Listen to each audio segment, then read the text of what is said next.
inclement weather.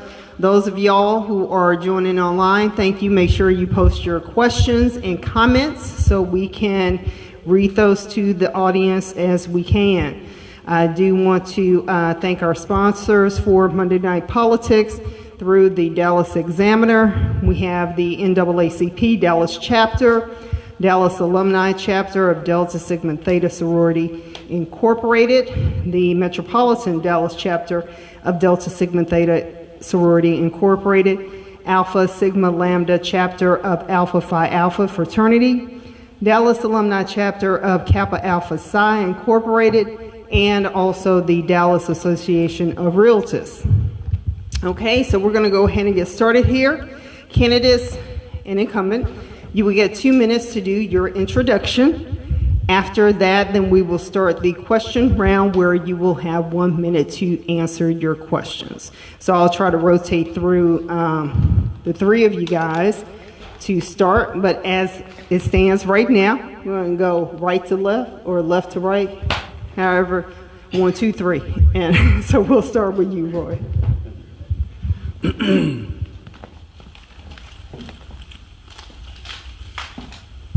minutes, 1 minute.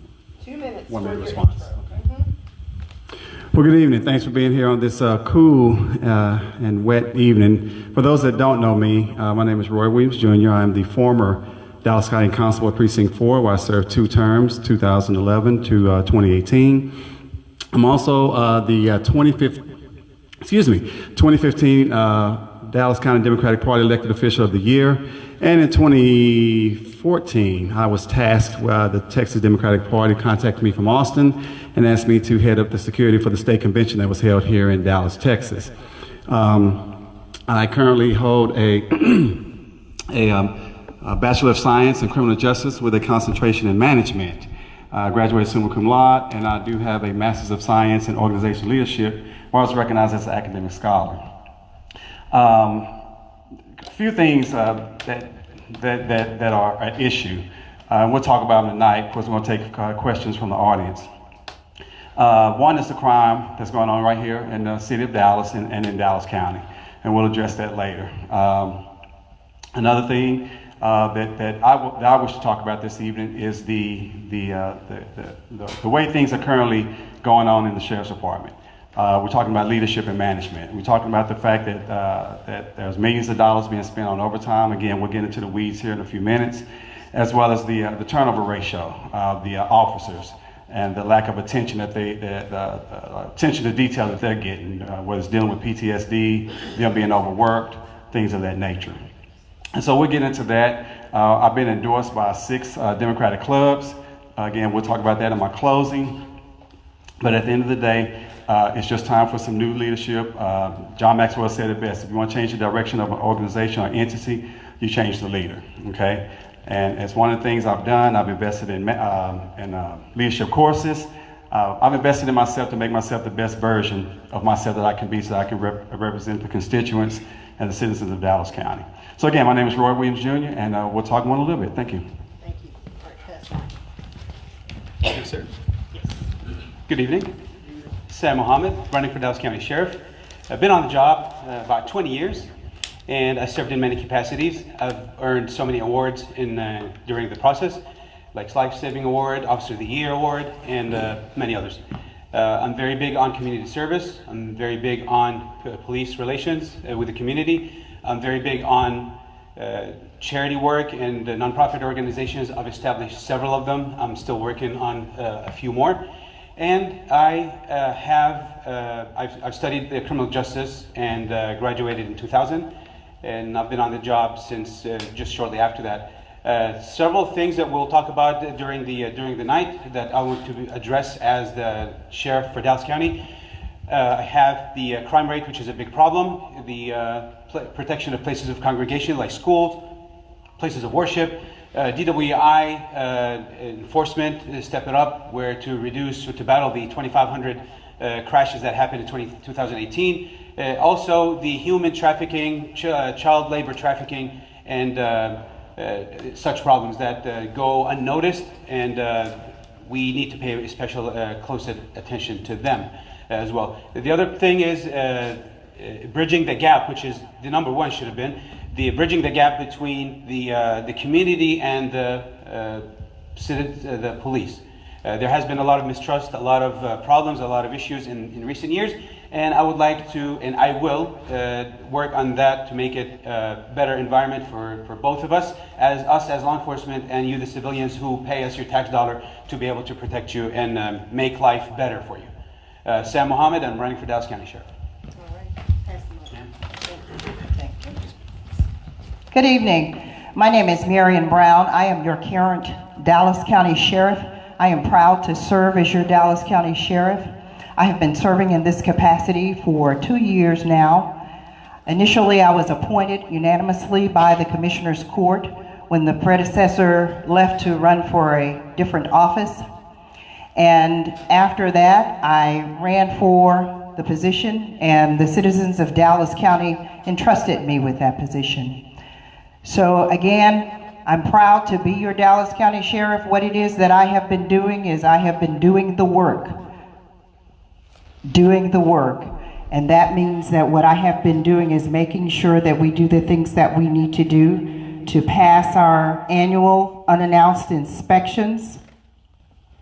We are proud that we are no longer considered an at-risk academy, which we were initially, and we are not anymore. In fact, we are in the top 5 in the state of Texas, according to the Texas Commission on Law Enforcement. We are proud of that fact, and we are definitely proud of the fact that we are now considered a CJIS compliant department. The department was no longer, had not been CJIS compliant in the 5 years that I had been here.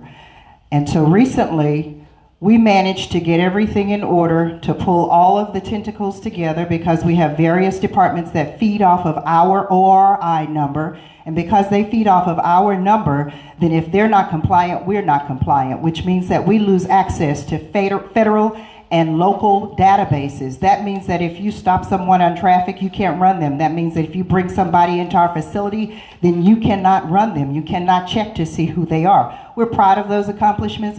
We have many more things that we're working on, and as my opponents have said, we'll talk about those later. All right. Thank you. All right. Great round of introductions here for the candidates.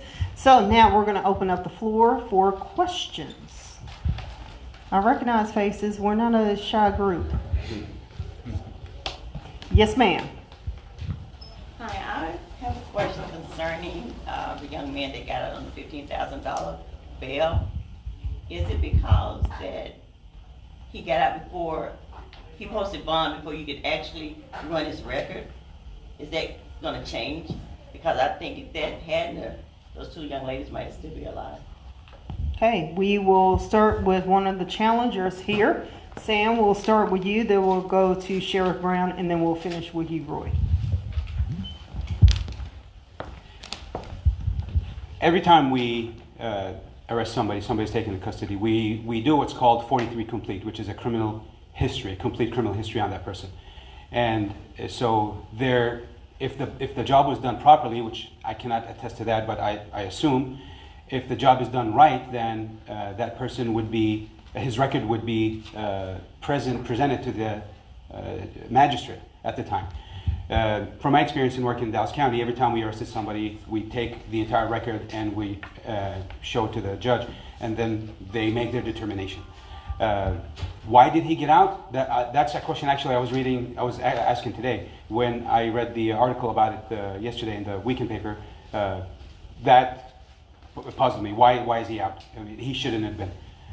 But I think maybe part of the bail reform problem, I mean, could be part of that. I mean, that's something to look at. Sheriff Brown. So let me first explain to you that the reason his bond was set at $15,000 is likely, not absolute, but likely because his bond was set by a municipal judge, okay? Not by a county judge. It was set by a judge at a local city. And it is not uncommon for the cities to have their own magistrates to set their own bonds. And so in many cases, even though you run the criminal history, you may not have a complete criminal history on that person. And you may not know that that person is on probation. That's why I was talking about it's important for us to have access to CJIS. You need to be able to see what that person's been into. And so that has a lot to do with it because it was set by a municipal judge. And then once it's set by a municipal judge, then he can come down to the county and post his bond on it before he's even moved to the county.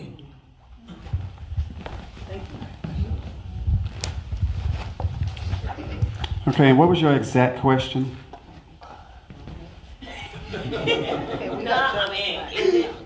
I've been listening to the news, and what she was saying, y'all was saying that because he was able to post funds so quick, Okay. this is a problem. What are you gonna do about it? Okay, so there's not a lot that we can do for bond, for bail. Okay, now obviously I've been very vocal about being in favor of bail reform. But obviously, you got different ends of the spectrum. You have those on the top end where they're convicted or have been handled for violent crimes, and then those on the bottom end where, as D.A. Cruz said, maybe it's a shoplifting deal. But it does allow me the opportunity to speak on this, and that's why one of the reasons why I want to put a focus on the crime and the crime rate here in the city of Dallas and the county of Dallas. Historically, the Sheriff's Department has not had an aggressive approach. I want to change the narrative. I want to change that. The sheriff historically is the original conservator of the peace. And so what you can't do is say, well, that's not my job. That's not our job. We have an obligation to protect the citizens of Dallas County. And so with that, if you're the administrator of a law enforcement agency, then one of the first things you should do is try to make that one of your focal points and work with the city of Dallas, collaborate with them as well as the other cities to try to combat this crime problem. Thank you. Thank you. All righty. Floor is open for the next question. Yes, ma'am. Good evening, candidates. I have a question. The community that I'm in with Southeast Dallas was saying they wanted the state troopers in our area. They wanted them back. They were here in, this area. You saw them all the time at one point. And I'm against that because I feel like it's a temporary fix. So my question is this. Since the other policing organizations, DART and the City of Dallas and DISD has pulled together to work when we have crime issues that can be resolved. Would you guys be willing to come and do more patrols in our community versus having these people come? I don't know where they're coming from. I don't know if they're based out of Austin or what the situation may be. But that's my question. How do you feel about, instead of having the state troopers, you guys step up and do that? Okay, we'll start with Sheriff Brown, and we'll finish with you. We are amenable to doing what we can to assist in the crime reduction plan. And we are also respectful of the fact that Dallas has a police department, and so it is proper protocol to ask the leadership of a department what it is that they would like for you to do, which we have done. And the response that we have gotten is they want us to work on hotspot warrant. That's what we're doing for them. And so some people say, well, that's what y'all do. Y'all serve warrants. Exactly. There's no need to reinvent the wheel. If they're asking us to do something that they know that we have a specialty at doing, then that's what we're amenable to doing. We are not patrolling the areas. We are patrolling. In fact, we have unincorporated areas that we are patrolling as well. So we're continuing to work with the City of Dallas as well as other law enforcement agencies, both local and federal. Thank you.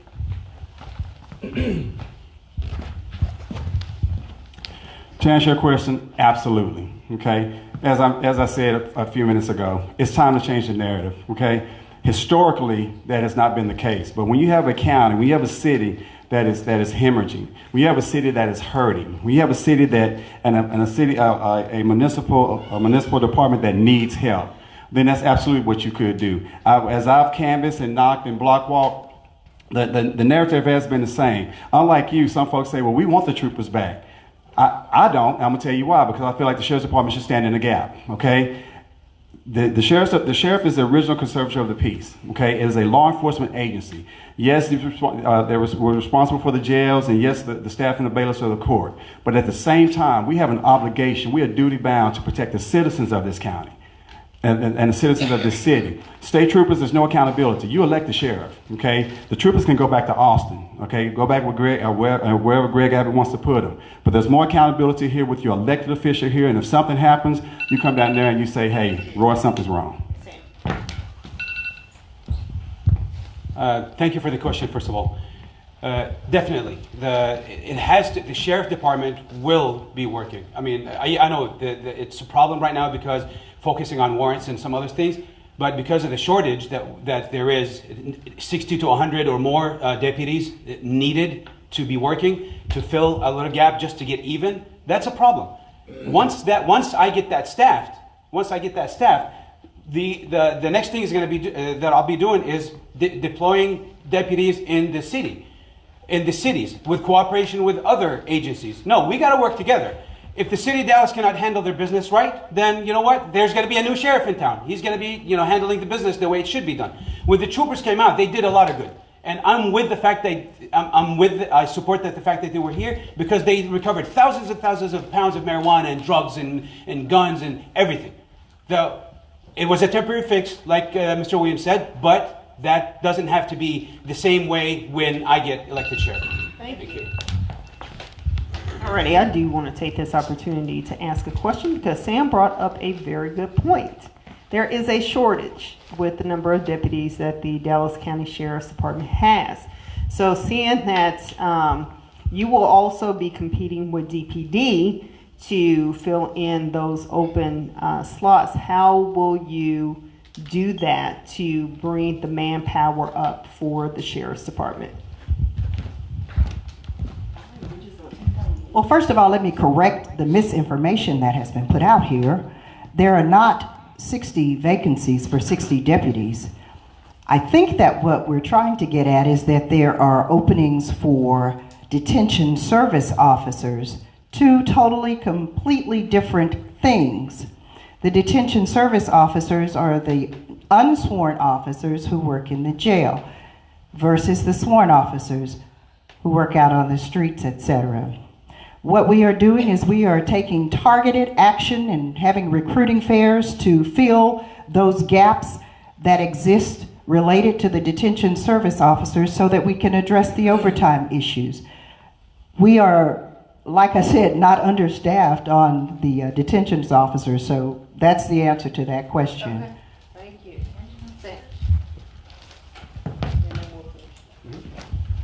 Tell me the question again. Sorry.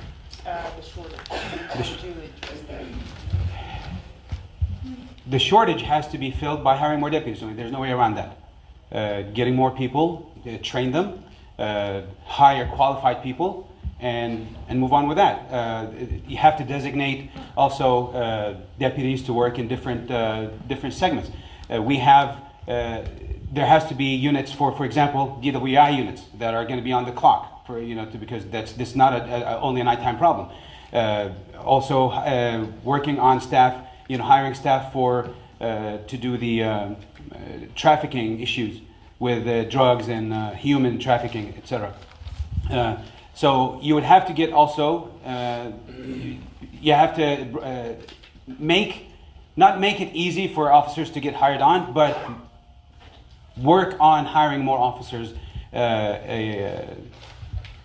That thing keeps coming up and throws me off a little bit, like 10, 15. But we need to hire, in short, we need to have more officers get hired on that have good quality. Thank you. Yeah, thank you. So let's talk facts and figures, okay? Marion said that there's not a shortage. Yes, it is, okay? Currently, about 10% of their workforce is vacant. Now, there's some flux there, but it's been as high as 200 positions, or almost 10% of the workforce has been vacant. Okay, she says they're not short, but they spend $1 million a month in overtime. She says they're not short, but FY19 they spend $14 million in overtime. She says they're not short, but about 2 weeks ago, 7 people walked off the job. Okay, there's a management problem there. Okay. 10%. I think the figure is 120 DSOs, 50 deputies, and 30 clerks was the last number I had, with about 5,600 inmates, okay? And so there is a problem there, and it is something that can be rectified, can be fixed. How do we do it? You change the leadership. Maxwell said it best. You want to change the direction of organization or entity, you change the leader, okay? And it's bringing 21st century leadership, perspectives, and police practices to change that narrative. All right, thank you. Okay, back to the floor. Audience? Yes, sir. Yes, we've been talking about sworn officers, but what about the detention officers and how the detention officers feel with so much mandated and pressure on them working, and if you refuse and want to go home and have to tell your family, they talk about sending you to internal referral, you get rolled up. So we're dealing with stress as detention officers. It seems like detention officers are low on the totem pole. So if you stay as sheriff, what can you do about it? And the other candidates, what would you do to change the problem? Okay, all right, I was gonna say, all questions have to be posed for all of the candidates, not just the incumbent, okay? And also, follow-up questions will not be allowed towards any candidate. So Sam, we'll start with you, Roy, and last but not least, we'll finish with Sheriff Brown. Thank you, sir, for the very great question. And actually, I'm sorry if I missed the agenda that I have on, but this is actually a number one thing for me. Detention officers they're not on the bottom of the barrel or the totem pole or whatever, people call it. You're just as human as the sheriff. You're just as human as the governor. You know what? You're just as human as the president of the United States of America. To me, I don't look at you as you're somebody down there. You're somebody who's going to take care of the inmates that I'm going to bring in. Your life is in danger just as my life out there on the street. Yes, I did fight it with them out there. I did risk my life. I did do all that stuff, but it doesn't mean that you're going to be any less than me. Okay? Just because you wear a patch instead of a metal badge on it doesn't mean that you're any less. So if I take care of you, if your pay is better, if you're not overworked and unappreciated, then there's gonna be a problem if it's gonna continue like that. So I will start with you. I'll make your life better at work. That way you want to come back to work, not hate the boss like a lot of situations in different places. Thank you. Reverend King, you and I spent times in detentions, and it's a great question. Obviously, one of the things I was in detentions when we had 10,000 inmates in the jails, okay, where we had just as many people on the floors that were in the bunks, okay. And if it's one thing I learned by being a detention officer is that there's value. As a matter of fact, the detention staff is the backbone of the department, and it would be recognized and treated as such. I know there's always been this divide. And it was there when I was there, whereas it's us against the deputies, deputies against us. One of the hard traits that I have, leadership traits, is the art of collaboration. It's a matter of it's the ability to bring people together, and for one common goal. Okay, it's not just talk. It's something that actions speak louder than words. And so again, by changing that narrative, by changing that leadership model, by holding people accountable. Okay, there's a unique ability to retain people instead of watching them walk away. She's trying to get a sign up, so but it's just a matter of getting folks in, keeping them there. Thank you. She ain't getting it up yet. I'm not the only one. I saw it. We run a tight ship, all right? DSO King, I appreciate you asking that question. And I want you to know that your concerns are our concerns. However, let me say this. When you buy a car, if you buy that car and you finance it for 4 years and 2 years into having that car, you're still paying your car note, and something happens to that car, it throws your budget out of whack. But you got to make a hard decision. And you have to say, do I want to just not get the car fixed and deal with all the ramifications of that? That means I can't get to work. That means if I don't work, I don't feed the kids. If I don't feed the kids, then what? So you have to make a hard decision. So unfortunately, that's where we are. But what we are doing is we're asking you all, where do you want to work when you're working the overtime? What tower do you want to work? When can you accommodate us? We're trying to mitigate that by doing that. And I realize that doesn't do a whole lot for you when you're having to work. But it's a hard decision that has to be made to keep us in compliance. Thank you. All righty. Yes, sir. So one of the problems we have now is that there is shortage but at some point, God willing, and the city is performing, there will be too many officers because we will have less people in detention. What is your plan to reduce the population and once that comes to effect? Okay, Roy, we're going to start with you. Let me get a clear understanding. Don't start my time yet. When you say reduce, you mean reduce Your staff, because there will be less people being held in detention. There will be, so it's hard to hire people, but it's also hard to fire people. And your question is? So are you not planning, so you always plan for more people, not having less people? Because the city doesn't want people. population of He said, he's basically saying in a perfect world, when crime goes down and we don't have any prisoners, What do you do what are with you gonna staff? do with your staff that you have after you've hired all these people? Is that what you're asking? Okay. Because we don't want God from the city. So I never planned for a reduction in force.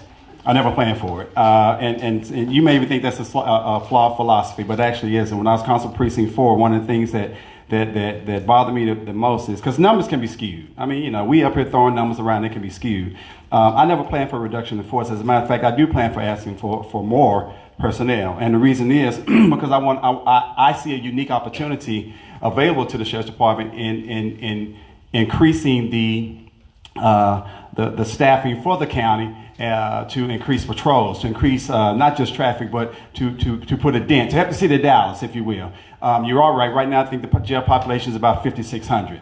And so I'm not sure what that's doing with the numbers. All I know is there are a number of vacancies there. But I never planned for that. In fact, I plan on retaining the workforce and adding to it and increasing it because as your duties increase, i.e. fighting this crime, then your staff is going to increase as well. So I don't plan for reduction in force.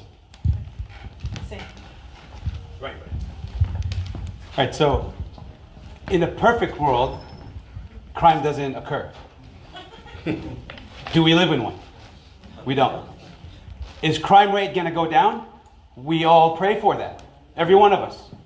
I mean, I go to work, I put the uniform on every day and I go to work. I never plan or pray for God, send me a chase, send me this, send me that. I didn't do that. Maybe when I was a rookie, the excitement and all that. But now, don't do that. But is crime rate going to go down? I don't see that happening. And I hate to break it to you, but I'm a realist. I tell you things like they are. I hope that they go down, but they're not going to. So if we get to that issue, then we'll deal with it then. And the Sheriff's Department is full of experts and people that know what they're doing. Thousands and thousands of years of experience are going to be put on the table to see how an issue like that, if it comes up, should be addressed.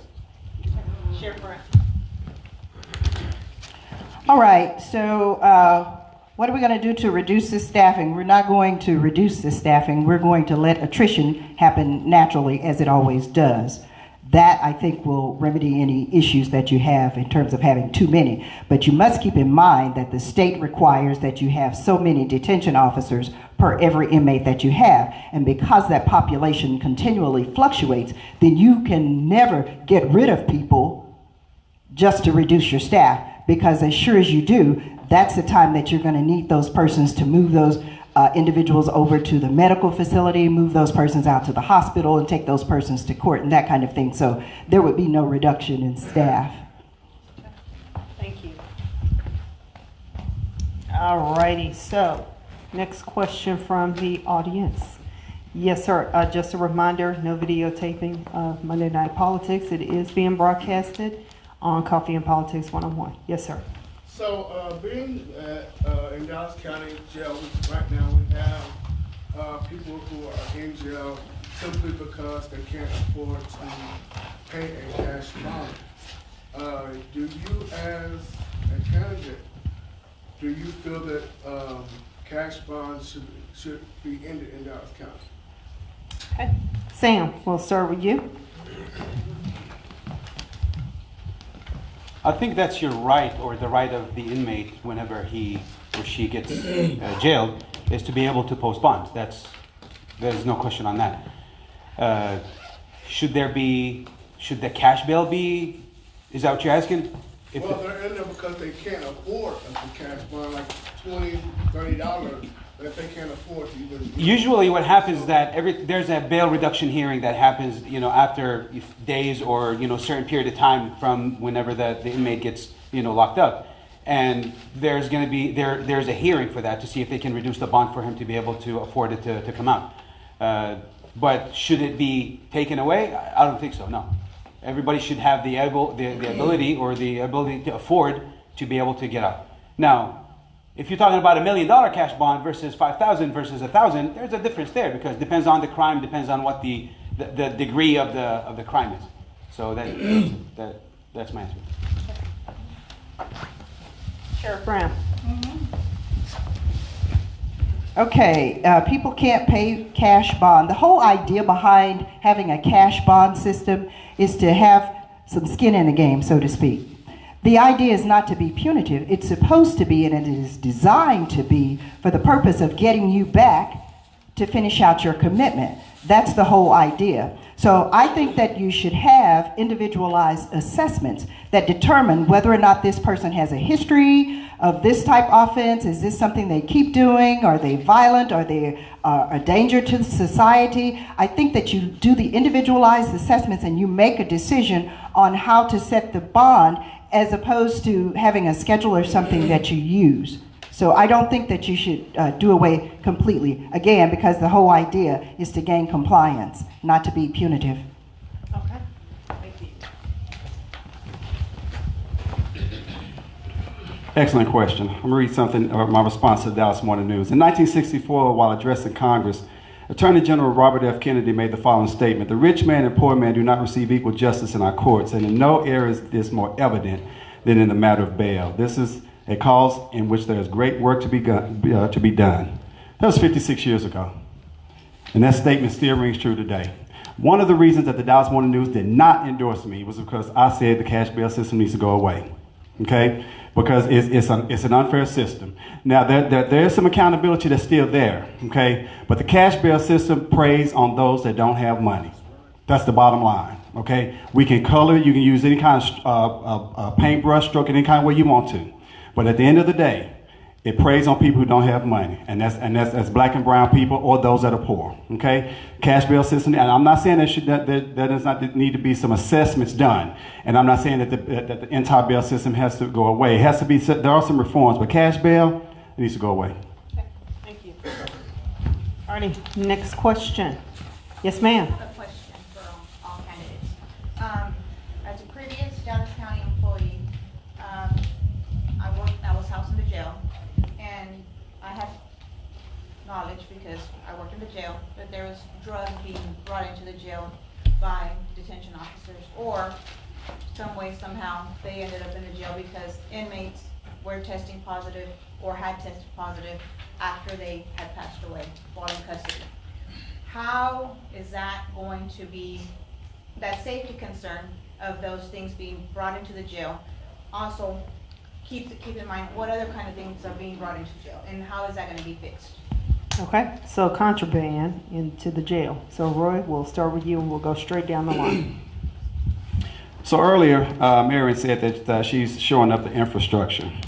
But there's a lot of things going on in detentions that need to be addressed. For instance, there's the person who died in custody. And of course, after, I think that they thought it was cardiac arrest, something like that. Then after they tested him, found out he had drugs in the system. And then you thought, your initial thought was, oh, he must have come in with it.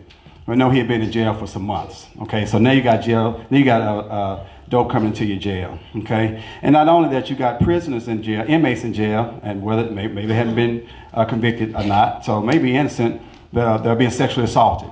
Okay, and the response given was, well, there are no cameras there. And so this allowed for inmates to be sexually assaulted in jail. Obviously, it's the people that are most inconvenienced are going to be employees. But if you know that you guys, it's this thing called down in the duck we used to pass out. And if you know that your detention staff is bringing in dope, then guess what? That's the first one you search, because there's a break somewhere in the system, and our job is to identify it. Thank you. Great question. Have anybody here had a job that, where you had some days where you hated your job and you just don't care anymore? Yeah, I think that is a yes. Sometimes that happens with us as street officers, and sometimes you kind of overlook things. You say, well, you know what, I don't want to deal with it, I don't feel like it, whatnot. The reason I'm bringing this up is that sometimes when you are stressed at work, a lot of times you don't care. You just say, you know what, I don't care. I'm gonna overlook this, or I'm gonna skip this. That's not good. I'm not justifying it. The other thing is, you slack just because you're lazy. That's also a problem. So if you combine the two together, you got a problem here. That's a big crisis. So how is it that we do as, let's say, officers in small departments, let's say if they want to receive some training, we go to bigger places. So I would send, let's say, this part of let's say this group of detention officers this month to go to, for example, TDC or bigger prisons to train better on searches and all that. And then the next month we'll have that. So better training. Sheriff Brown. Well, I hope that you were reporting those offenses if you had firsthand knowledge of that. And if you were, then certainly you know that those situations are looked into by the detectives as well as the internal affairs officers. In addition, we do regular and unannounced K-9 searches. This was not something that was a norm, but it is a regular thing that we do, whether we do it at 3 o'clock in the morning, whether we do it at 12 o'clock at night, 5 o'clock in the evening. We're doing those random searches because if you have 200 people coming in at any given time, you're going to miss some things. So this is why you have to do regular and continued shakedowns of areas. This is why you have to do that. Thank you. Thank you. Next question. Yes, sir. Each one of you has a lot of experience in law enforcement in a certain capacity, and you have to work with other agencies. Pulling out the police department specifically, if you were king or queen of the world, and you could make one change at the Dallas Police Department that impacts the sheriff's department, what would it be and how would you do it? Okay. King or queen for the world. The change would be with the Dallas Police Department? Yes, what you would like to see Dallas do better, Dallas Police Department. Interesting. Who wants to take a stab at that first? Okay. Well, I would like to see them have more officers and respond quickly to the calls that they're getting. This is another situation that we have seen here recently where there was a lack of response or some increased response time. So ideally, if I were queen for a day and I had control over the Dallas Police Department, not the Sheriff's Department, but the police department, then I would try to see what I could do in terms of making sure that the response times are decreased. Obviously, we can say we can hire more officers, and everybody wants to hire more officers, but every law enforcement department is pulling from the same pool, and this is what creates the problem. But that's what I would like to see. Sam. You could call me King Mohammed. Because We got jokes. right? I got jokes, a lot of them. All right, so first of all, okay, I work a lot in Dallas, and I see a lot of bad attitude, horrible attitude, not just towards me as a civilian, but as a police officer myself. Just because, from outside or maybe my name or something, they look at me, I get looked at, different, a lot of different. The one thing that needs to happen with them is, I need to see. Yeah. The one thing that needs to happen is that we need to have officers with better attitude, with better morale. Okay, when they show up to the call and they're rushing to get out, even if it's a felony or class A or B, no, nothing happened. And they just want to go out to the next call. They treat it as, how many calls can we clear per day? If that stops happening, then we shouldn't have a problem. Then I would change that. I would change their attitude and start with the leadership from top to bottom. Okay, thank you. If I rule the world, I just dated myself. What would I do? What would I do? I just dated myself. I would call the Dallas County Sheriff's Department and say, Roy, I got an issue. I need help. What can you do? Can you reallocate? Well, again, if I'm doing it, say, can you reallocate some of your resources to help me out? Okay. Again, if I'm heading that department, I don't see the need to call Greg Abbott. I talk to the people in my backyard. I talk to the people that I see every day. I collaborate with them. Again, that's one of that's one of Roy's strongest traits is the ability to collaborate. When I was elected constable, I reached out, at that time I was 7S6, to each police chief in my precinct. Had a meeting with them, just so hey, what can we do to help you? We're not trying to take your job, but what can we do to help? And so again, if I were king for a day and I had control of the Dallas PD, I'd reach out to the Dallas County Sheriff's Department and say, hey, can you help me? Can you help a brother out? Thank you. Alrighty, so we were sent a question, so I'm going to take some time to read this. So this is from the lovely Sandra Crenshaw. So 4 of my candidates here says that Trump fired public servants for telling the truth. She asked Marion Brown, was it okay for 3 male deputies to transport a woman during a mentally ill warrant that had been served on her? The warrant said that she had high blood pressure, and transport to Parkland Hospital, I guess, was the recommendation. The deputies did not know that Green Oaks does not have an emergency management for heart attacks and strokes. The county does not want to acknowledge the mistakes to avoid a lawsuit.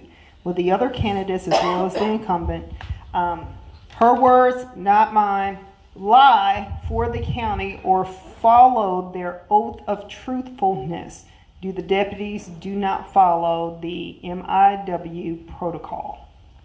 So, what's the question? do the deputies now follow the MIW protocol, and would candidates lie for the county or follow their oath of truthfulness? It's pertaining to the 3 male gentlemen that transported a mentally ill patient. Female patient. I understand that. What's the MIW again now? Mentally ill warrant. Okay, and so she wants to know if they follow So the protocol. I hope that they do. They're supposed to, but I can't speak for the individuals. I hope that they do. The end. The end. All right. I'll try. Ms. Crenshaw? Don't start it yet. Okay, if I heard the question correctly, it said, will we lie or will we follow the protocol? The oath.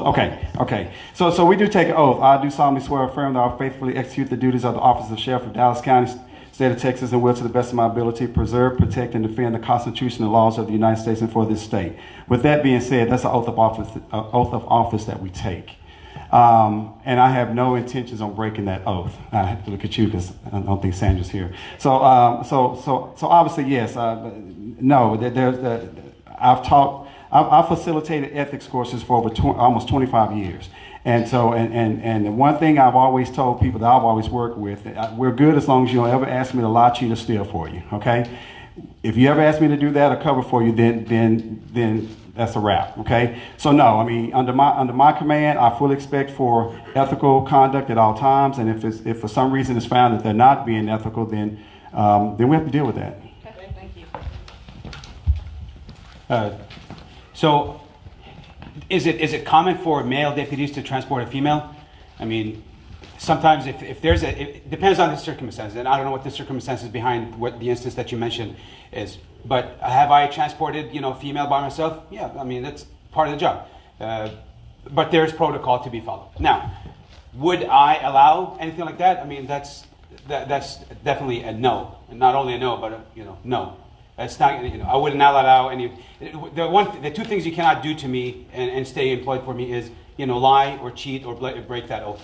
You do that, you're done, and then you're prosecuted to the fullest extent of the law. So there's no way I would allow anybody under my command or in my command to do anything like that. That's. Okay. Thank you. Yes, ma'am. My daughter lives in downtown, and she walks her dog, and she goes to restaurants. And she walks over to she works at the Holocaust Museum, and I've become acutely aware of the dangers of downtown and Deep Ellum. Is there anything that the sheriff's department can do to help the police department I know I've gone to see her and people harass me and threaten to physically harm me.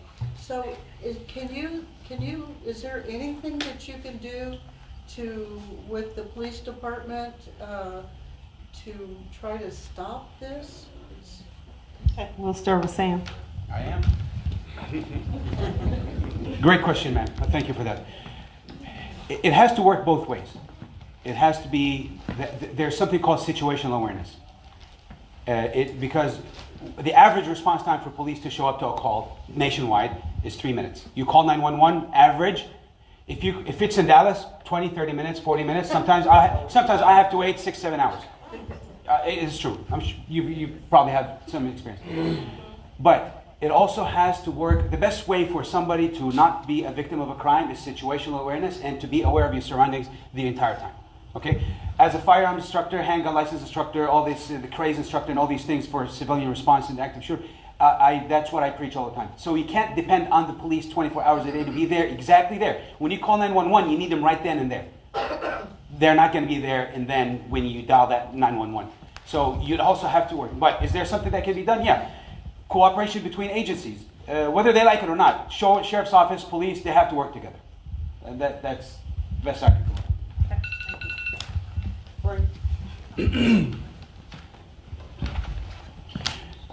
So failure to protect the citizens of the county in which you were sworn to serve and protect is borderline dereliction of duty. Okay? Again, something else I've learned, to succeed you have to risk failure. And I say that to say this. Again, we've that question alone should alert everyone, because I've talked about this extensively this evening, is that the Sheriff's Department needs to do more. It's okay to do more. You just have to be willing to take that chance. If you have a voice at the table, then you use that voice. Okay? And if the city of Dallas, again, I mentioned this in the genesis of this meeting, this gathering, if the city of Dallas is hemorrhaging, if they're hurting, then you reallocate those resources. And there's nothing wrong with that. To succeed, you have to risk failure. If it doesn't work, okay, well, you really didn't fail. You just found another way. You can eliminate something else. Okay, that didn't work. Let's try something else. But I think, and on my watch, I'm looking at reallocating resources to help the city of Dallas. It's just that simple. Thank you. Okay, just one note. You can leave those outside as a flyer, not pass them out during the forum. I've already finished passing them out. Okay, well, I'm just letting you know. When you take them flowers, please pick them up, because it's been a problem with people leaving the stuff in the chairs. Okay? Thank you. Not I'll pick it up myself. Thank you, moderator. Okay, obviously, as a law enforcement agency, we can assist. And I'm listening to people talk about how simple it is to reallocate resources. My question would be, when you do that to cover somebody else's business, what happens to your business? So yes, we can.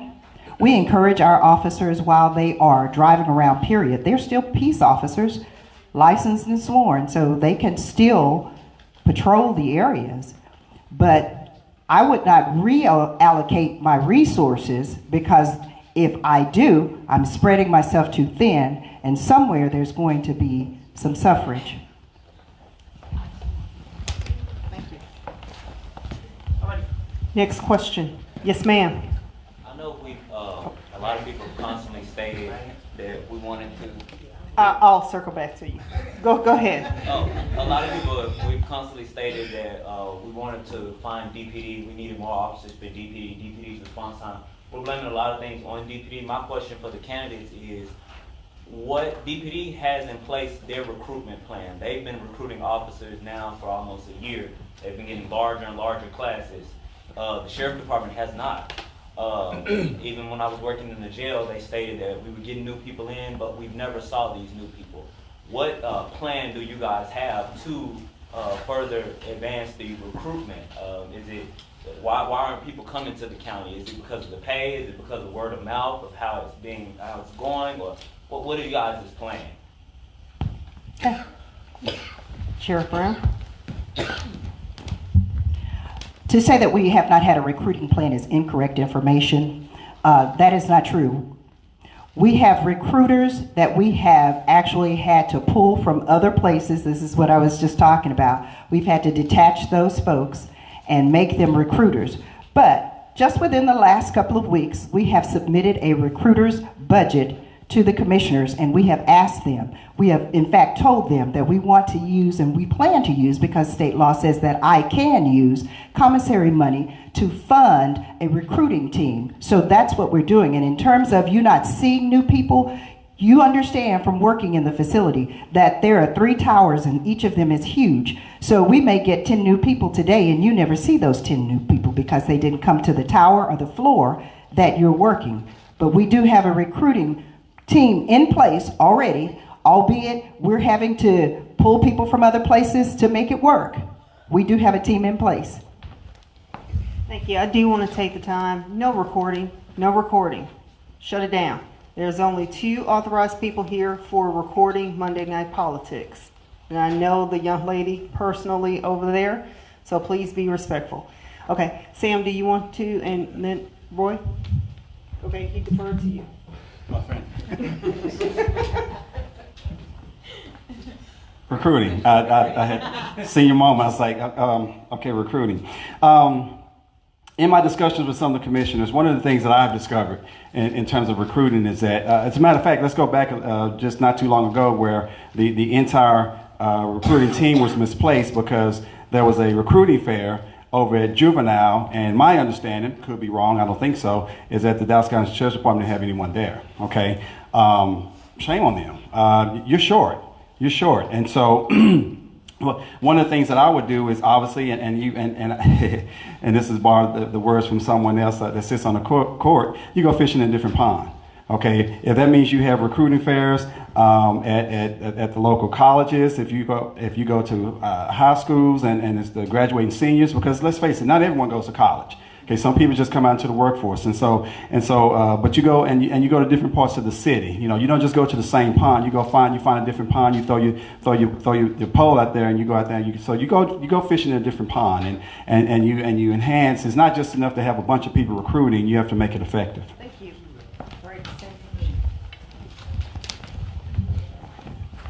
You got to make the place that you want people to come work for appealing to them. I know it's jail and it's not beautiful or anything like that, but at least the work environment, not what you do. Because as a police officer, I don't love everything I do. I go home sometimes disgusted. I have to change, throw all my clothes away and just So you have to make the place that the staff is working at appealing as a work environment. Okay, if I like my boss, I'll do anything for that boss. If I like the environment I work in, there's no problem. I show up to work, wanting to go to work. I show up early just to be there because I'm enjoying it. So what would I do? Recruitment is key. I mean, you can't get people. You can't just get people to walk in. You have to make them come in, and you have to make it appealing to them that they want to come out there and work. And why do people leave? Different reasons. But, I mean, we've all here been in jobs where we hated them and we left because of them and we went somewhere better. You got to make the place that you want people to come to work for a good place, a good environment. Okay. Last round. Yes, ma'am. We're talking about recruiting, and that basically lets everyone know that we're not maintaining our staff. So the question is, what are we going to do for retention versus recruiting? If we're treating our people the right way, they'll stay on the job. We don't have to put so much focus on recruiting. There are not any new positions being created, so that means people are quitting. So what are we going to do to focus on retention? Okay. Sam? You're in the hot seat. I am in a hot seat in the middle. Great question, ma'am. I thank you for that. And I go back to saying that what I just mentioned just a little bit ago is that the place that the people working at, if they're not happy with it, then they're going to leave. And they're going to leave and they're going to badmouth the place that they came from. And then that's going to, we see it. I mean, how was it where you worked at? Oh, it was horrible. Don't go there. Go anywhere but. So if that changes, if leadership style is better, if the environment of the workplace is better, if the people, your coworkers and all that, they're out there to work with you and for you and work together as a team, there shouldn't be a problem. So what would I do as a leader for, in the sheriff's department? I want to connect personally with every one of them and see, hey, open door policy, come talk to me. What is the problem? And I'll fix it. Connect with you, with your family, because if you're not there, I can't maintain a job. If I'm not there, then it's going to be not good for anybody. So it has to be all together. And if that doesn't happen, then it's going to always continue. Well, the first thing that we're going to do is we're going to try to hire in some more people so that we can reduce the load that we have just a few faithful people carrying. That's first and foremost important for us to do. In addition, we are going to ask our commissioners if they can make the payment that is received by our employees commensurate to that in the community. I think it's important. It's not the most ultimate thing, but I think it's important as well. And I think that it's important for us to listen to our people as well. And that's what we're going to continue to do.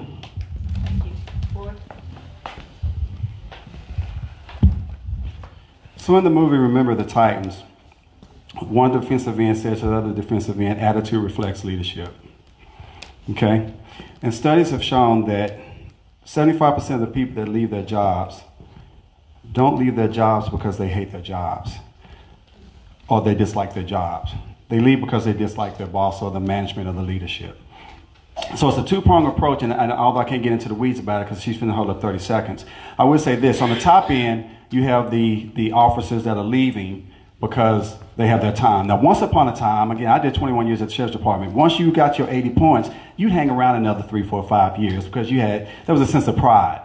Now, when they get 80, they're up out of there. But then you got on the bottom end where, going back to your question, where you're terminating people just as the reason you don't see the increase is because you're terminating them just as fast as you get them in. And then 7 people quit in one day. You'll never see the increase. You will never see it. The turnover is too high, so the solution lies in the retention of your staff. You got to retain it. Okay, so at this time, we will take closing statements from the candidates here. So 2 minutes. Okay, so we started with Roy. We'll go down here. We'll start with Sheriff Brown and then work our way down. Thank you. As I've stated already, I have been doing the work. And whether you have one preference over another in terms of candidates, I think if you look at what it is that I have done, I think that what you do speaks so loud, I can't hear what you say. So I'm asking you to look at what it is that has been done. If you do not shore up the infrastructure of the department, you don't have a department, because that means that you're not interested in things like CJIS, second largest county detention system in the state of Texas, and yet you can't even run people when you stop them. That's because you're not interested in the infrastructure of the department. If you're not interested in making sure that you have a top-notch academy, that means that you don't care what kind of training your people get. That means that you don't care about the infrastructure. If you are not interested in whether or not you do what it is that the state says that your primary, the meat of the matter focus is, and that is passing those inspections, then that says to me that you're not interested in maintaining a proper police department, a proper sheriff's department. And so if you're not interested in maintaining a proper department, then I say to you, you're not a good leader. You can spout out what you'd love to do. In reality, it is not real. It is not the case. So I'm asking that you support me as I continue to do the work. Do the work. Do the work. Not talk it. Do the work. Do the work. Do the work. I'm not afraid to make a hard decision. Do the work.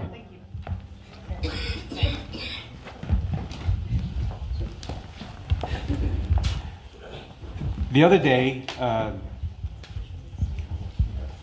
was asked a question, why is it that why do you think you're going to be a why do you think you're a good candidate for this position? And my answer was, because I'm not a politician. I never was, and I never will be. The position here is a political position, but if you're not a people's person, then you cannot do your job right. Maybe you'll get the title, and then you'll lead, you'll be on top, but then you're gonna fall as soon as, as fast as you get up there, you're gonna fall down. That's why when I come to these forums, when I come to these meetings, I'm dressed up in civilian, just like the people that I serve, just like the people that I want to be a leader of. I don't come in dressed up in uniform. Sometimes people look at that as an intimidation factor. Some people look at it as, why is the uniform? Why? I connect with everybody that I work with. When I work at the jail, when I take my prisoners there, when I talk to the people in the jail like they're my family. We go out and hang out together. We have lunch. We go out and do stuff. I'm a people's person. I've been serving my community. I've been serving the community throughout the FW area in the past 20 years, even before I even thought about running for office. I'm not asking you for your vote because just because I'm not reaching out to people just because because I'm running for this office now. I've been doing a lot of work for the community and bridging gaps and helping people and influencing a lot of people to join law enforcement, and a lot of them have. And I even teach in the police academy myself now. And I influenced a lot of youngsters from going to this side, from being on the other side of the law to come to this side and help. My leadership style is I'm with you. I'm the people. And like my friend here, Sean's quote, I'm going to quote him, if I'm in office, you're in office. But he's going for Congress. But if I'm in office, you're in office. Then your connection is going to be. That's why on my business card you have my direct number. You can call me. Thank you. Thank you.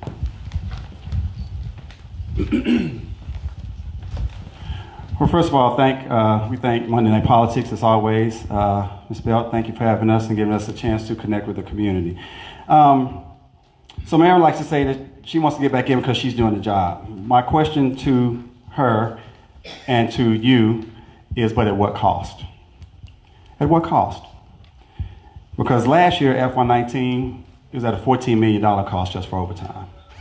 And in FY20, it's currently at $1 million a month in overtime. That's on the backs of every taxpayer in here. Not just me, everyone in here.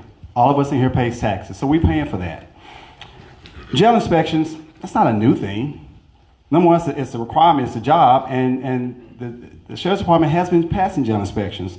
The Academy, so her greatest achievement in that they graduated 100% was the standard for me. I spent 5 years as assistant training coordinator of peace officer programs. I oversaw 9 Academy classes. 6 of them graduated with a 100% pass rate. We were the model many years ago, but something happened. Leadership, a change of leadership happened, and we need to change. We need to get back to that. Ladies and gentlemen, I have the KSAs. I have the knowledge, skills, and abilities to do this job. I'm currently endorsed by 6 Democratic clubs: Lake Highlands White Rock Democrats, Preston Hollow Democrats, Stonewall Democrats of Dallas, North Texas Asian Democrats, and the 23rd Senatorial Tejano Democrats. Oh, and the Tejano Democrats, Dallas County. That's a lot of diversity. And all those people can't be wrong, okay? I have invested in myself. I put myself back in school. I went and got a master's degree in organizational leadership to be the best version of myself that I could be. So that when you do have a choice, you make the right choice. You make me the next sheriff of Dallas County, and I'll show you how to shore that department up so that we can get back to a department that has a lot of pride in it, as opposed to one they running out the door just as fast as other people come in. I'm Roy Williams. I want to be your next Dallas County sheriff. Thank you. All righty. So at this time, I will ask you all to exit stage left.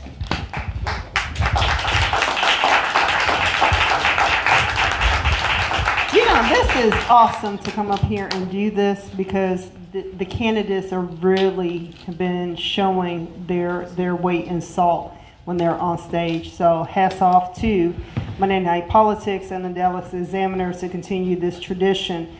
At this time, I will call the county commissioner candidates to come to the stage, and we will acknowledge our sponsors. So we have the Dallas Panhellenic Council, Theta Alpha Chapter of Omega Psi Phi, Iota Phi Theta Fraternity Incorporated, Omicron Mu Omega chapter of Alpha Kappa Alpha sorority, Dallas Black Chamber of Commerce, Greater Dallas League of Young Professionals, the North Texas cluster of the Links Incorporated, KHVN, the Commiss Show, and we have Ed Gray in the audience, St. Luke's PSAM, and of course, the African American Museum. So, come on up.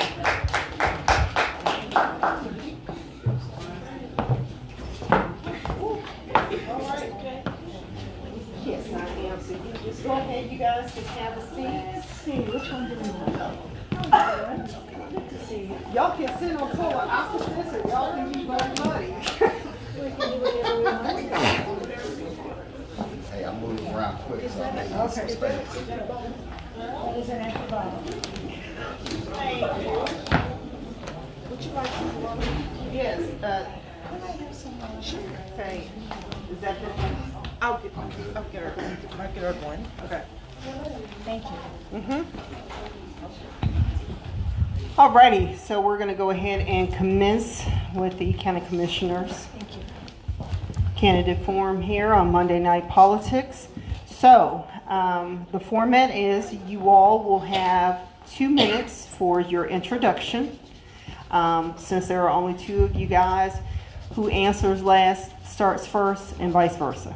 Okay? And for the question round, you will have 1 minute to answer your questions. So, to my left here, you're closest to me, we will start with you, Commissioner Daniels. Happy to. Thank you. And good evening, Democrats. Thank you so much for coming out on this beautiful evening. Too bad we're not ducks and all that kind of stuff, but I am Teresa Daniel. I am your current Dallas County Commissioner for District 1. District 1 is eastern part of the county, and county government is public health and public safety. I came into the job 7 years ago with a lot of community experience and a lot of education looking at policy decisions that impact people, our neighborhoods, our families, our kids. With a lot of education, a lot of reading, but also 7 years experience with Dallas ISD. And then really looking at what is the impact of what we do as policymakers on our families and on our kids. As a county commissioner, I've spent a lot of time on mental health in the jails, for example. I spent time on housing and on homelessness. I've spent a lot of time on public health. And I express public health in a lot of ways. One of those ways is in producing actual food for people and talking about good nutrition, helping our families make those kinds of decisions. But also in trails and in looking at our roads and bridges and seeing how we can look at that as a holistic method, first of all, of the multimodality of transportation, but then also at what does that mean for each of us and how we get to our jobs, how we get to our kids' schools, but then also how do we take care of ourselves. And I'll be more than happy to go into that more, but just wanted to say that I am the experienced candidate for Dallas County Commissioner, and I do have the 7 years experience of having done the job. I don't need any on-the-job training. So thank you very much for coming and for your attention, and I look forward to other things you want to say about this. Thank you.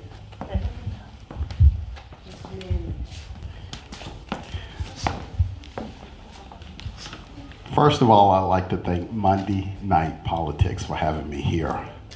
My name is Zachariah Manning. I will be your next new Dallas County Commissioner. And I'm going to lay out why I will be your next Dallas County Commissioner. Again, my name is Zachariah Manning. I'm an ex-PTA president. I'm now a Texas honorary lifetime PTA member. Kids are my passion. They will be my foundation, going all the way from kids to adults in Dallas County. That's what I'm going to do for Dallas County, is to build a foundation for our kids. And my number one issue is homelessness. So the incumbent talks about 7 years of experience in Dallas County.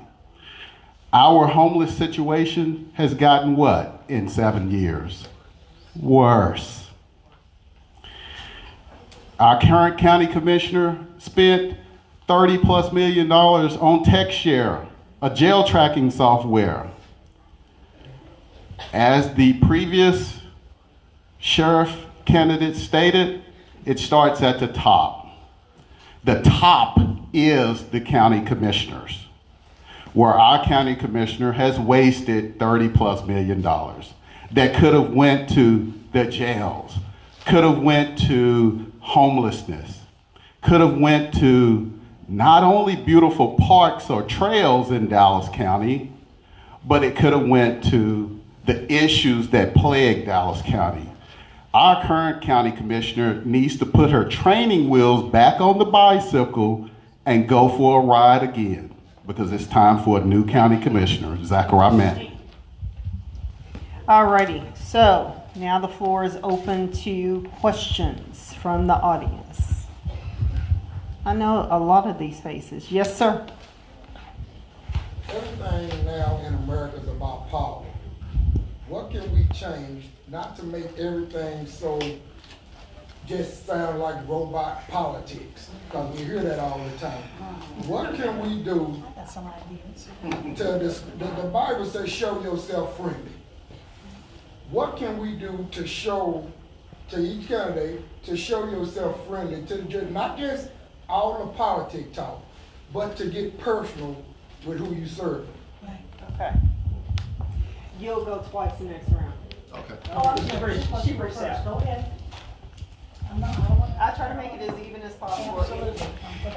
Okay, so what can we do?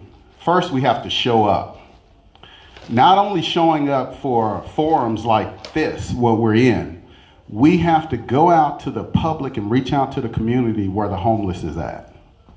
We have to ask them, eyeball to eyeball, what is the problem? What is going on? We have to do that. That's not being done. I'm doing that currently as a candidate. I'm not a politician. I'm a public servant, and I'm gonna always be a public servant. So that's what we have to do.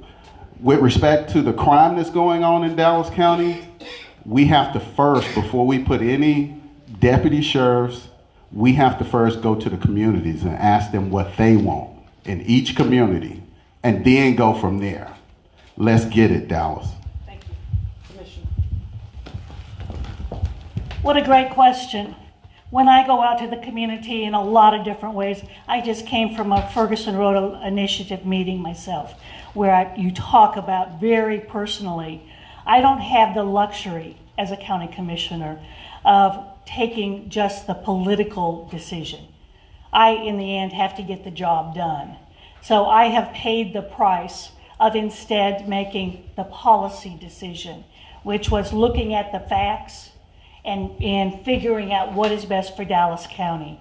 And in fact, TechShare is one of those examples. Those decisions were made in 2011, before I was even thought of being a county commissioner. So you've got to take the cards that you're dealt with and make the best policy decision with the people in mind who have to use it and then have to do their jobs to the best of their ability for Dallas County citizens. So I beg to differ from my opponent. I am out there usually about 3 nights a week, 60 hours a day doing those kinds of things. Thank you for the question. Alrighty, so candidates, make sure that we see your beautiful faces and really try to stay in the sunshine area called the lights, okay? Alrighty, so we do have a question online that I would like to read for you guys. What is the county's role in ending homelessness in Dallas County? So we're flipping back and forth, so you finished? Happy to say that. This is something I know a lot about because I spent a lot of time on it and started a housing work group in 2014-15 because housing seemed to be the one topic that came up repeatedly. And you're absolutely right that there's a lot of things going on in the Dallas area, but they are Private industry is doing their own thing. Nonprofits are doing their own thing. The city of Dallas takes off and does their own thing. The role of the county is to be multi-jurisdictional and bring the people together to the table, which I am in the process of doing right now. And we have brought the providers of services, the people working in the housing area, the DHA, the city, the county. We have been talking now for some time to develop more the service end of homelessness. Now it is time to increase the amount of housing that is available, and that's our next step. Thank you very much for the question. Can everybody laugh with me? That's what I'm in the process of doing right now. By golly, it's been 7 years. The process should have started 7 years ago. We need people that can get out there and get the job done. And we can't wait any longer in Dallas County to start the process. The process should have been started 7 years ago. I was out campaigning as a public servant in Pleasant Grove. Everybody I talked with in Pleasant Grove did not even know who their county commissioner was. It's a shame because they thought it was John Wiley Price. So that is a shame when you don't get your face out there in front of your community in your district and show up to show out to make a difference. We cannot wait any longer. I'm your guy to get things done. I will get moving, and I won't wait 7 years. I won't wait 7 days. Thank you. All righty. Next question. Yes, ma'am. You know, Trump fired public servants for telling the truth. And I asked Commissioner Teresa Daniels to investigate my complaint that 3 Dallas County Sheriff deputies were allowed to transport a woman during MIW. The sheriffs were also told that my warrant said that I had a high blood pressure and to transport me to Parkland Hospital. Ms. Crenshaw, The deputies. what is a MIW? Okay, MIW is a mental illness warrant. Mine said for the sheriff's department to transport me to Parkland Hospital. The deputies did not know that Green Oaks did not know that emergency management includes heart attacks and strokes. The county did not want to acknowledge that they had made this mistake to avoid lawsuits. Would the other candidate, would you lie for the county, or would you follow your oath of trueness? If the government does you wrong, then you make up for that. Ms. McDaniels, how did you address Ms. Crenshaw's complaint to you? Time. Okay, so questions have to be directed to both candidates, not just one specifically. So we will pick up with oath and duties. So again, my name is Zachariah Manning, and I am a whistleblower. I worked for Dallas ISD for almost 2 years, and I blew the whistle on what was going on in Dallas ISD. I paid the ultimate sacrifice and lost my job because I told the truth. I will continue to tell the truth as your next Dallas County Commissioner, as I will such be. So you have no problem with me telling the truth at all. So if that answers your question, I'm good with that. Okay, Commissioner Daniels. Yeah. Thank you, Ms. Crenshaw, for that question, because it does go to the process and how we do business. You also know that I am known as the conscience of the court, which is exactly getting to the truth and being true to the truth and to Dallas County residents. On this particular situation, I reached out to where those warrants were being processed, which, if I remember correctly, was Judge Hasso's court. No. It ended up in another court? Okay. Because it started at Hasso but moved. And part of it is digging into it and seeing and following where the process was and that the process was followed correctly. And I understand also it's an ongoing situation, if I'm correct, right? The sheriffs need to know that you cannot transport a woman. They need to know that Green Oaks is not Right. an emergency hospital. Right, okay. Do they know that Yes. now? Yes, they do know that now. And to the best of my knowledge, the treatment of women, of men, of PREA, of kids is something that is very strictly enforced and followed. Thank you. Thank you very much for the question. Alrighty. Yes, ma'am. So what exactly is the plan to combat mental illness and homelessness? What is your plan? What is the plan? Alrighty. About 2 hours? Okay. Okay. Alrighty. So, start, finish, start, finish. So, last one. To I'm good. answer. Whichever one. I got you. I got you. So if you're last answering, you'll be the first to go for the next question. It's up, Ms. Daniels, which one would you prefer? Well, that's where we are. That's where we are. We'll just go. That's what I thought, yeah. You've hit the nail on the head because I call it the system. And the system is that the number of factors of impacting social stability, and whether it's mental health, whether it's a person's car broke down, they lost their job because they couldn't get to work, and then they get evicted. And so now they're on the streets. And it's the system. And if you pull out any one of the parts, it tends to lead to instability in their issues. So part of it, a big part, is mental health and substance abuse. And right now, those are some of the things that we're looking at, first of all, to address some of those issues before people get into the criminal justice system. The NIPA, which is the North Texas Behavioral Health Authority, has just opened what's called the Living Room, which is one of those places for referrals for people to address the mental health, substance abuse, so they don't go to the go through the criminal justice system.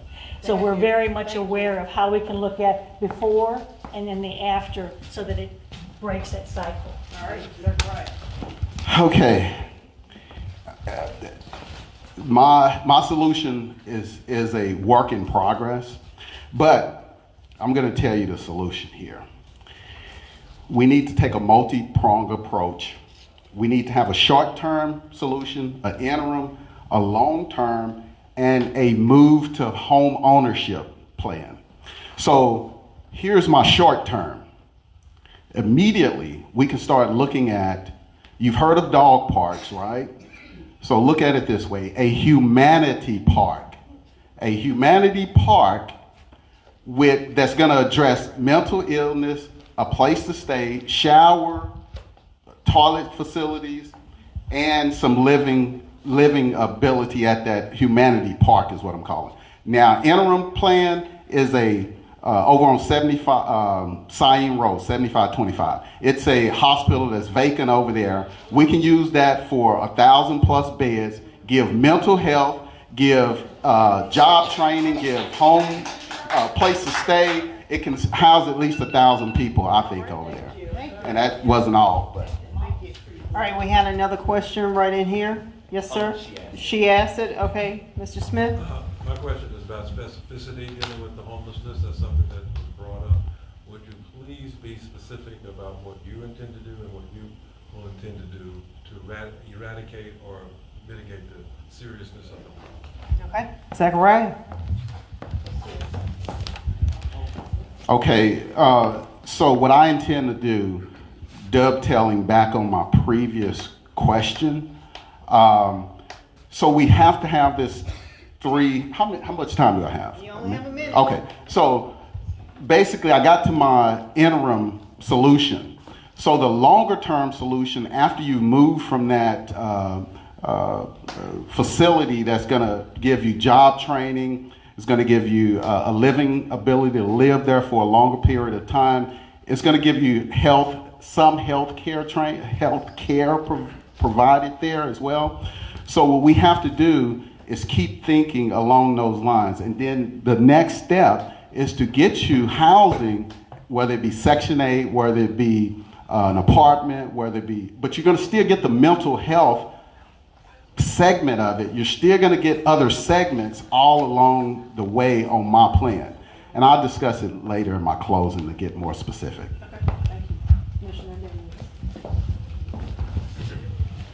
Specifically, a lot of things are already in process. There are different levels of housing, which has already been indicated here, starting from if you need very, very short-term sheltering. With a number of those places, I mean, obviously the bridge and our calling, but we're working then to increase those numbers. Right now we're working on inclement weather policies so that when it gets down to 32 degrees or less, that people are not on the streets. And that's a large group effort between county, city, providers of service, faith-based groups, in Garland, Mesquite, Richardson, City of Dallas, Irving, to look at those particular populations. The next step is more long-term housing. We're working with Catholic Charities and what they're doing to increase that housing very specifically. And I know that it's too little and not fast enough, but we do have an additional 450 beds in the last couple of years. Okay, thank you. Alrighty, so question, because I have one online. Yes, ma'am. You said Section 8, it takes 2 to 5 years to get on there. And if you have a record, you're not gonna get Section 8. And also there's a lot of apartments that won't accept people with Section 8 income. And then once you do that, you have to have income. I don't care where you put them, if they can't pay that light bill, that water bill, that gas bill, they're gonna get evicted, they're gonna become homeless. So unless you have affordable jobs, not no $7.35 an hour, $15 is good, but in order to make it, you have to make at least $46 an hour. Hey, is there a question in that? What are you gonna do? I mean, let's say about it. I mean, putting them on Section 8, there's still a long way to this.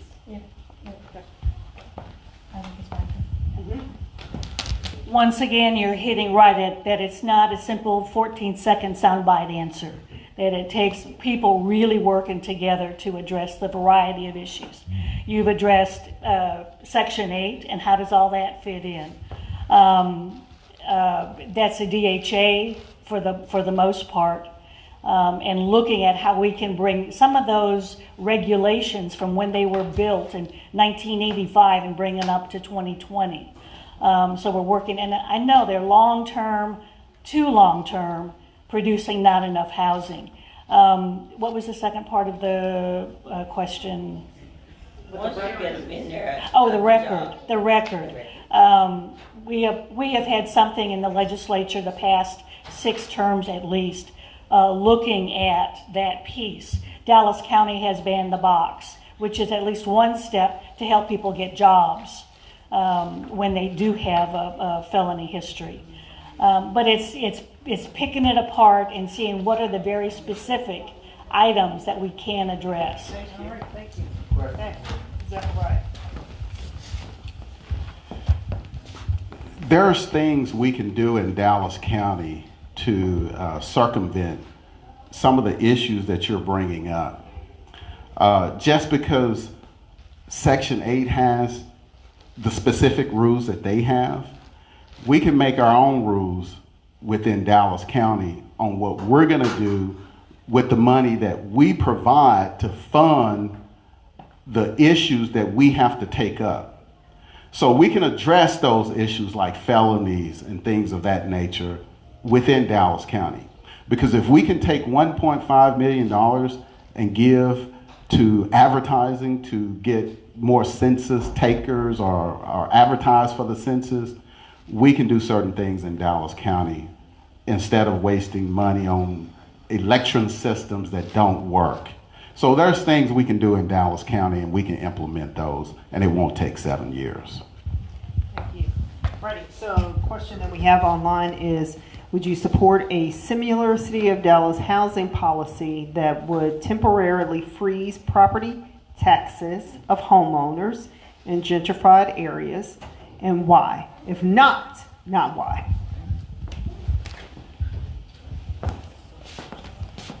I would support a freeze on property taxes because it's a shame when someone has lived in their house for 20 and 30 years and then you have this developer come in and run you out basically of your home that you've lived in all your life.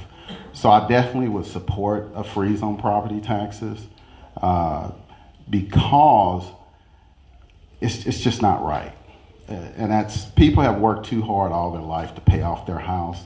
And then for most taxing authorities, what they do is they would take the value away from the house and put the value on the land. And then that way it is more difficult, if it's impossible almost, to protest your taxes, to get them at a manageable level. I'm a real estate investor. I've bought many homes, so I know about the situation and I know how to rectify it. Thank you. Thank you. I appreciate the question here. Dallas County has one of the most generous tax abatement, tax freezing systems in the area. 65 plus, it's automatically frozen. Would also like to say too that as much as I would like to just say Dallas County can do whatever it wants to, that is really not the case. That is not reality. We have to live in a world where there are federal laws, where there are state laws. And I'm a law-abiding citizen, and I will stand up for that. And because we have to live within the rules. But what I do is look at what the rules are. Do they make sense in our world today? Should they be updated to 2020? And are they enforced the way that they have been written? The city of Dallas does not have a 20% set aside, for example, on development. They vote it down every time. I would be in support of encouraging that to happen. Alrighty. Yes, ma'am.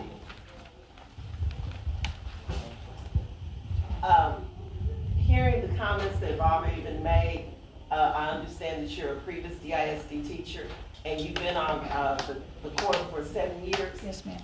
My first question would be, after this election is over, what will be the first initiative that you will take on? And the second, why is it that the only Dallas County commissioner people know is John Wiley Price? What are you going to do to bring your recognition up to the level where people know that you are their representative? Okay, so the question is your first initiative that you will put in place, and then what will you do to, I guess, not have JWP as well known as the county commissioner? Bring more light to you being the commissioner. Thank you once again. John Wiley Price has been a commissioner for 34 years. So his running start has put the rest of us a little bit behind the curve to a certain degree. I am out there. I do a series of town hall meetings. I have newsletters. I talk to every group that I can talk with in my district to get into the issues and to listen to what's going on. Do you know what? I am not a screamer. I am not a screecher. But you better believe that every meeting I go into, I'm looking at who is there, whose voices are not at the table. What can we be doing to bring them to the table? Do you know it's not all about me? It's in fact, what do I get done? How can I bring more to Dallas County and to its residents and make life easier? Thank you. Zechariah?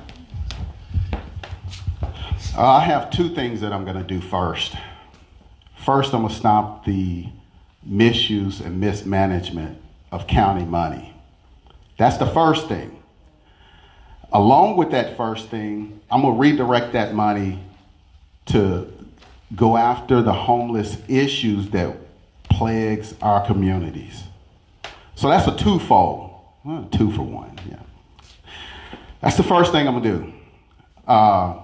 Second thing, I'm not going to be a puppet of John Wiley Price. I like John Wiley Price, but I'm not going to be a puppet for John Wiley Price as the current commissioner is. So if you don't have a mind of your own and you call yourself the calm of the court, then that means you really don't speak up. You really don't do what you're supposed to do for your district in Dallas County.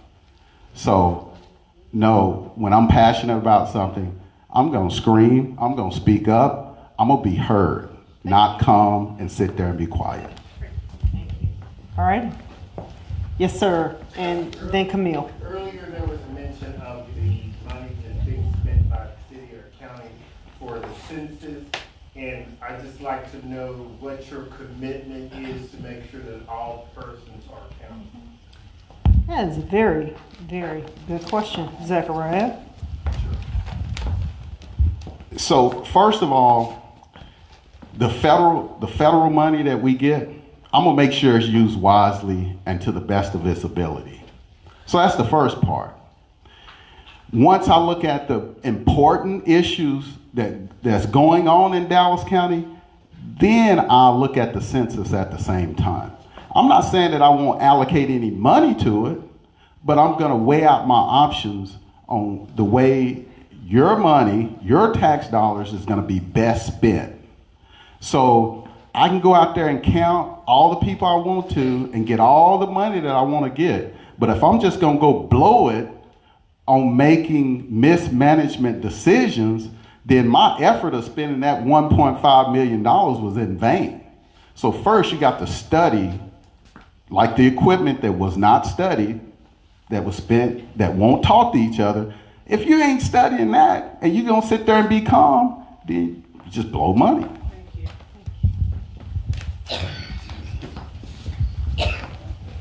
Sit there and be calm, Do you know what? I'm too busy running to make sure that, yes, in fact, we do have the money where it belongs, that it is spent correctly, to do some of the malarkey that's been mentioned here. The census, if you're waiting around for that, it's at the gate, the horse is already out of that gate. Today they had a very extensive meeting with the partners in the Dallas County area to very specifically, let's get the boots on the ground and get into the neighborhoods that have to be counted. Regarding elections, our election equipment, I watched Iowa and just shuddered, recognizing that, okay, anything can happen any place, and I think 2016 showed us that. But so on Tuesday morning, I was there at elections. Have we tested this? Where are we on that part? To ensure that, in fact, we do have a system that is running and does protect that very strong elections voting rights. All right. Camille. I actually am in County Commissioner District Number 1. And the confusion comes because it did used to be John Wiley Price's district. But don't get me wrong, I walked the area, passed out newsletter flyers. Some people just keep their head in the sand. They still think we're in 100, House is 100 as well.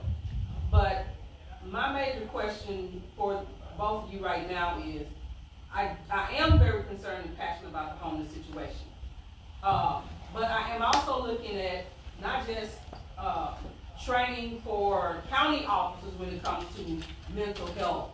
Realize there's a problem. You don't have to just because you have a gun, you don't have to shoot somebody with a knife fight. It's a knife. A gun is going to trump a knife all day if you're at a certain distance. So when it comes to mental health, I think that will also address some of our homeless. What are you looking at? Because that's one of your roles and responsibilities. What are you looking at doing when it comes to mental health? Because there was just a killing, 2 young ladies lost their life and a baby was shot. What would you do to help them mental health issues that are plaguing our society? Okay, so addressing the mental health issue. Okay. Commissioner. Thank you very much. We're doing a number of things with mental health. Looking at 3 years ago, our system in Dallas County was sunsetted. So there was a total reorg of our provision of services. With that, I think that we have arrived at some solutions for making it more streamlined and getting more services out. At the same time, a couple of the hospitals have closed. And so we are working legislatively to increase the facility with UT Southwestern to increase that. So those are very specific things on addressing mental health and substance abuse. It's using more peer counseling when it comes to substance abuse in particular, which is really having people who are very knowledgeable helping other people in the area. We are using very effectively any increased dollars that we can get from the feds. We are involved with data-driven justice in order to use our information more effectively also. Is that correct? Look, I'm gonna show you how day one I'm gonna come in and be effective. Easy solution. Okay, so these two individuals lost their lives behind mental illness. We just created we just created a 811 suicide. It's just like 911 basically. Why not create something like a 211 system that can alert the proper authorities to come out or the proper health providers to come out instead of bringing somebody with a gun to a mental illness fight? So that way you don't have an officer coming with a gun, you have mental health professionals coming, you have mental health professionals talking to whoever's on the other line to determine what's going to happen. Simple solution. It's not going to solve all of them, but it will help. Yeah, we've already got that.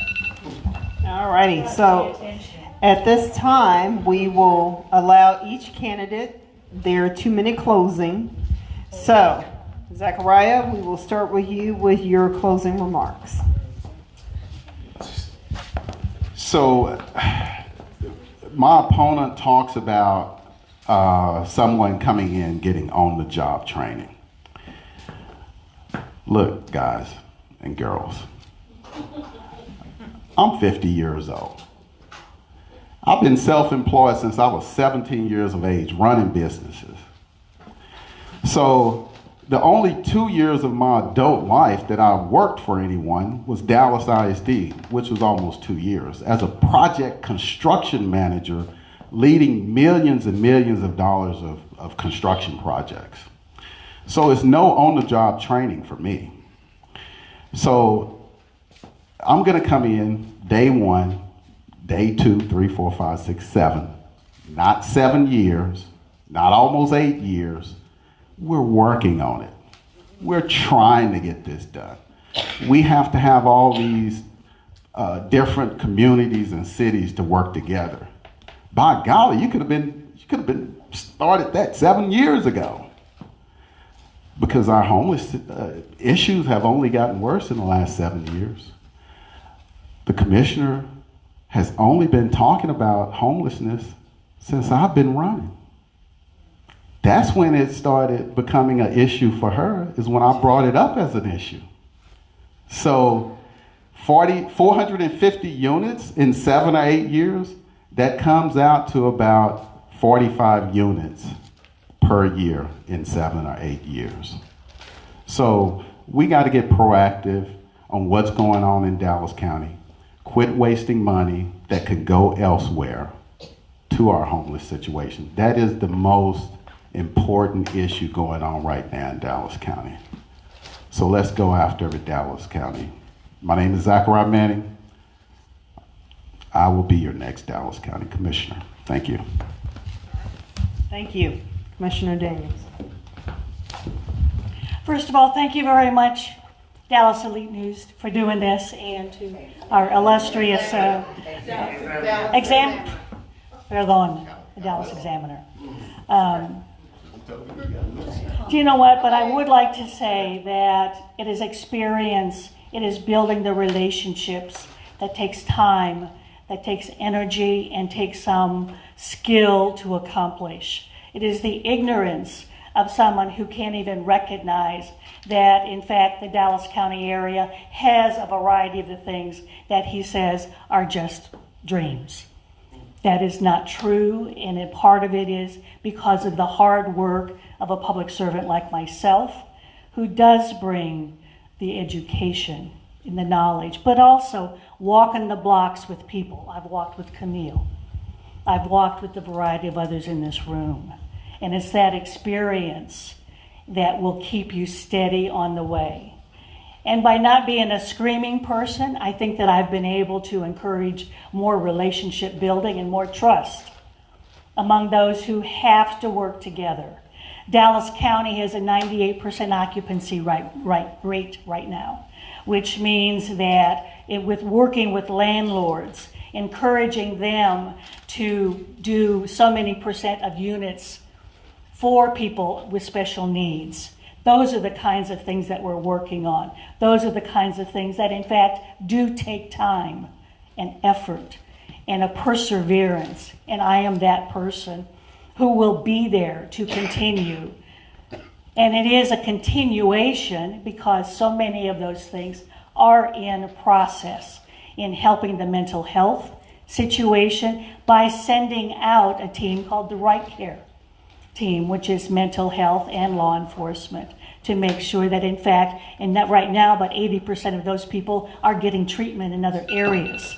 So thank you for your attention. I'm Teresa Daniel. I am your current Dallas County Commissioner, and I will be your next one also. Thank you.